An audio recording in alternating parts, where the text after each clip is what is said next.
Well, I already had a degree in computer information science, and the only jobs I could get were tech support on the phone, and I'm more of a hands-on kind of guy. And looking at all the jobs and stuff, it was mostly industrial maintenance was the biggest one in this area. And I saw that SJVC had a program, an accelerated program, and it fit my schedule, so I went with it. Classes were pretty small, which was pretty nice. The instructor's one-on-one time was more because there's not a lot of students. So we're able to get more of his time.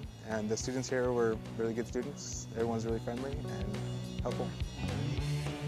The SJVC staff were really helpful, helped me pick a program. I was actually kind of undecided at first, but they help you decide by showing you the job placements, like the success rate for job placement and possible careers. And I haven't quite finished my program here at SJVC yet, but I've already had several interviews and a couple of offers. I've accepted one already.